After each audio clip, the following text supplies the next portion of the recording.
Do you still visit a classroom to learn new skills? Not anymore. Quick Start now offers a virtual classroom which allows you to interact with live instructors and students to grow your knowledge, skill set, and practical experience through a remote connection.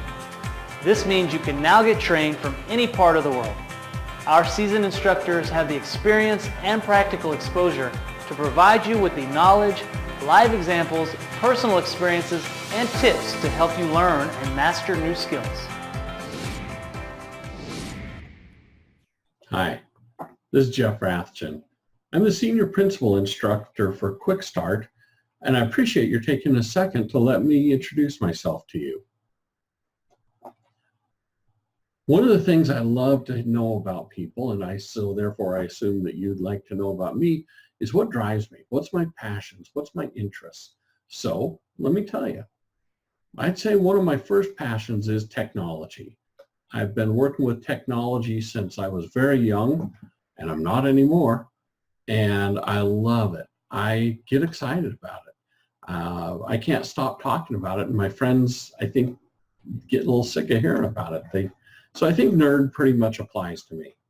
So I love technology, but of all the technology I've ever worked with and all the stuff I deal with, I specifically love SQL Server. SQL Server is my passion. I play with it on the side. I do things with it just because it's fun to do. And I enjoy looking at it. I enjoy taking it apart. I enjoy finding out what it can and can't do. And at night, you'll probably, after I'm done teaching a class, you'll probably find me still sitting around playing with SQL Server. It's beyond just kind of something I enjoy doing. It's almost consuming. I love SQL Server, and I'd like to bring that into the classroom. I also love knowing how to teach. So learning methodologies. How do people learn? Do they learn by touching? Do they learn by doing? Do they learn by hearing, by reading? What are the methods people use to learn? Those two combined make it pretty interesting that therefore I ended up being a SQL Server instructor. No big surprise, if I love teaching and I love technology, and especially SQL Server, I think there's a good chance that I'm going to end up teaching SQL Server, and sure enough, that's how it's worked out.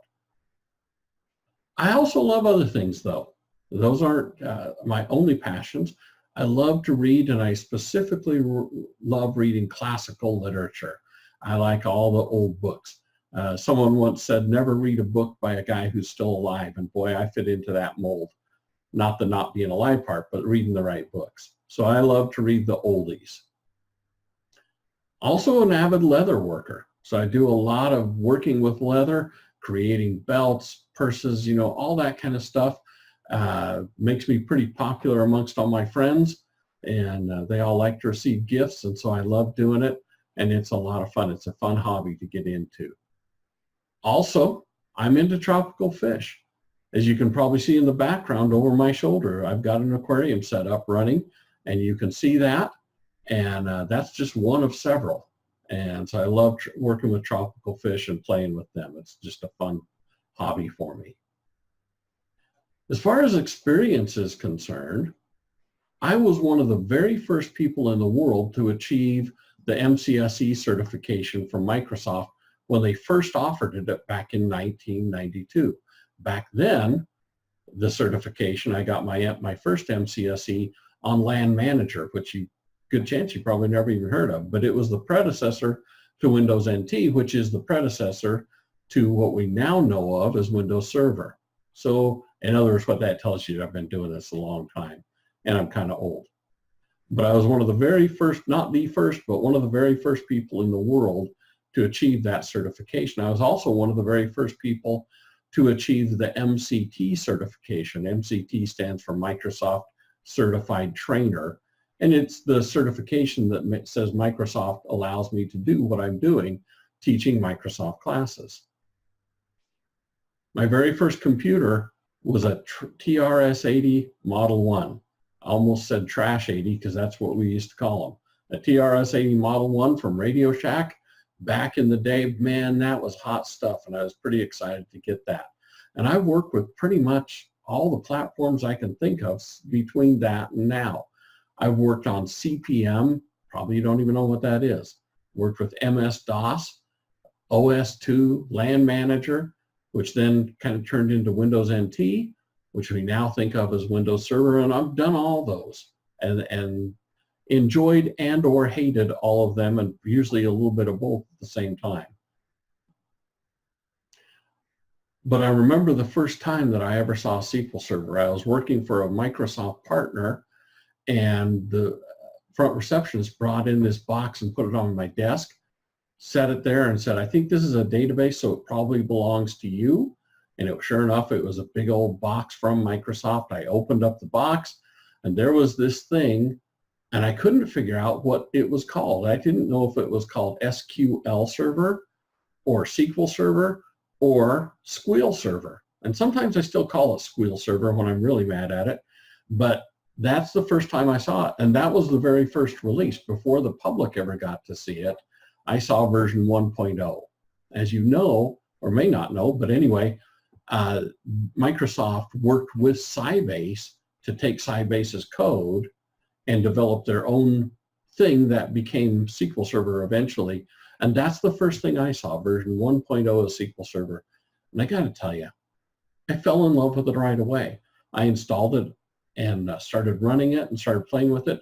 And I had this aha moment where I realized all of these other things I'd been working with, Paradox, Fox Pro, all of those kinds of things, they were just spreadsheets. This was a real database. And it was the first time I had that kind of, rush about SQL Server. It's not been the last time. I've often fallen in love with it. See, I told you I was kind of a nerd about this stuff. I have in my career, I've taught Windows Server. I've taught LAN Manager. I've taught Windows NT. I've taught Exchange. I taught Windows Failover Clustering, and I've taught Visual Basic. All those things had their own cool things about them, and I loved all of those. They've all kind of come and gone, but none of them ever really replaced my dire love for SQL Server. So in about 2000, I told my boss that I was done teaching all that other stuff. The only thing I wanted to work with was SQL Server. And fortunately, she was understanding and said, okay.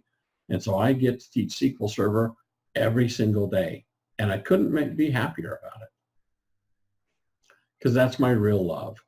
My real love, other than my wife, in case she sees this video, but other than my wife, my real love in this life is SQL Server. And I just get excited about it, as you can probably tell. So what do I think about training and how do I approach that? The first thing I insist on is that students must learn practical things.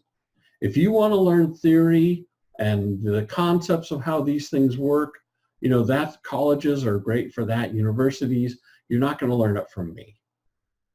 I've learned all the theory, and then I've sat down and thought, oh, it doesn't do me any good. I need to learn how to. And so when you take a class from me, the first thing you're going to pick up is if we hit some kind of point in the course where it's talking about theory, we're going to blow right through it. We're going to talk about practical things. How do you do this? Less than or more than, why do you do it? So we'll sometimes talk about whys. Other thing is, I insist that the students that attend my class participate. That means they've got to talk to me. They've got to ask me questions.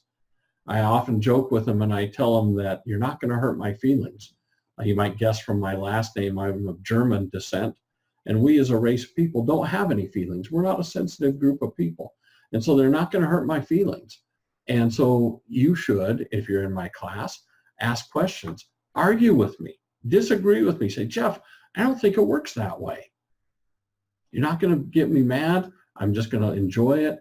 But if you're not participating in the class actively, talking, chatting, asking questions, demanding I explain something a little better, or even hurry up, we're getting bored, let's move on faster. If you're not participating in the class, you're not going to get all that much out of it. And so I force students to participate, even the ones that don't like to, end up by the end of the week excited and talking and asking questions. It's a lot of fun to see.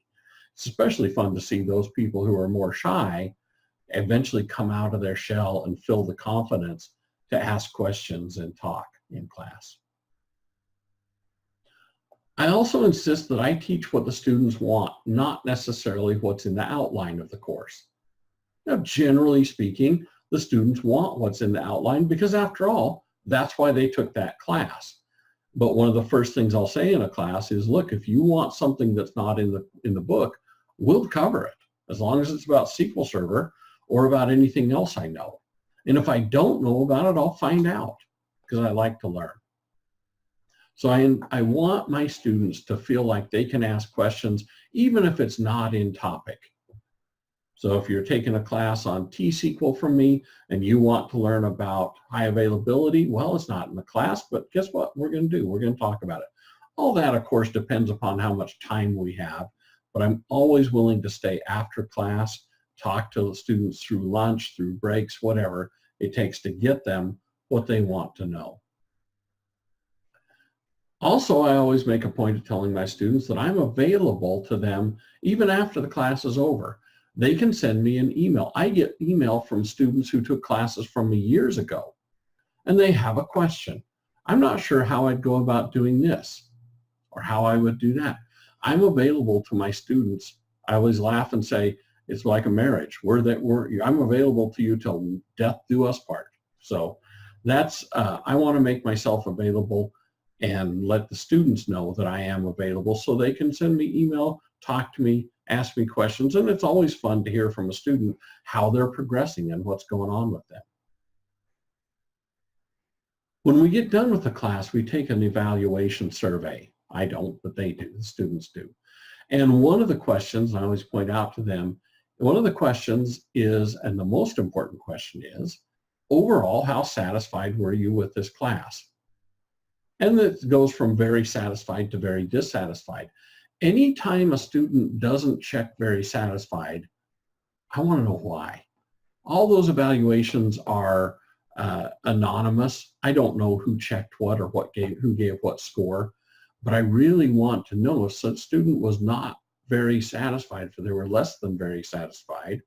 I want to know why, because I want to make my classroom perfect. I want to make the training environment where I work and the materials that they learn and the presentation skills that I have such that everybody walks out of there saying, oh baby, I really learned a lot and I'm very satisfied. So whenever a student checks anything other than very satisfied, man, I'm all over that, trying to figure out exactly why. So that's who I am. And I hope that you'll come take a class from me sometime. Go to our website, quickstart.com, search for a class. If it's a SQL Server class, there's a good chance I'll be teaching it. And I would really love to see you in the classroom sometime. And so I hope to see you then. Thanks very much for your attention.